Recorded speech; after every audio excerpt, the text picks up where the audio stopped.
Oh yes sir, hello sa mga guys na tatamay sa ating video guys. Pakita na natin yung ating temporary tattoo. Kung mapapansin nyo, ayan, temporary tattoo sa ating kamay. So ito yung ating itatato kay CMF Josa. So tatatuan natin siya. Ito yung una nating ilalagay, UGB. So lagay natin yung UGB. Saan natin ilalagay ito? Dito. Dito natin ilagay yung UGB. Dito, okay na yan. Dito, ayan, UGB.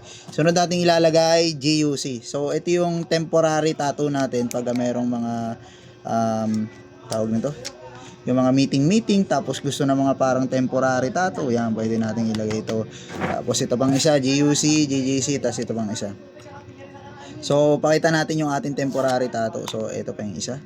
GUC, GGC, dito yung, dito na lang, ayan. Yan. So, ayan, meron siya. Tapos, kukuha tayo ng, ayan, babasain natin siya. Ano lang to, yung normal na tubig. Normal na tubig lang yun, babasain lang natin.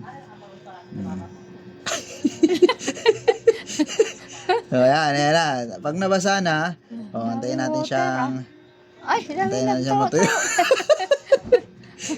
Ayan, yung temporary tattoo. So, ayan, yung mga basa-basa na. So, pag basa-basa na siya, tatanggalin na natin. Nakita nyo na basa-basa na. Ayan na. GUC.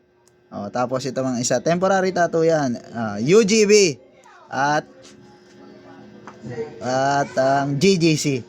So, ayun yung ating temporary tattoo, guys. So, sa pag may mga meeting kayo, tapos parang gusto nyo patato sa, pwede ito panlagay sa mukha, sa ganyan, para makita yung inyong mga logo na katato sa katawan, mga temporary tattoo yan, guys. So, sa mga kapatid, sa mga Lodi Gigs natin gusto magpagawa ng ganito, comment down below or mag-message lang po kayo sa Aray Guardians pa rin para magawa po kayo ng kagaya nito. So, magiging ehemplo, hindi sakit ng ulo. Maraming sa Lodi Gigs natin dyan, sir! Yun lang!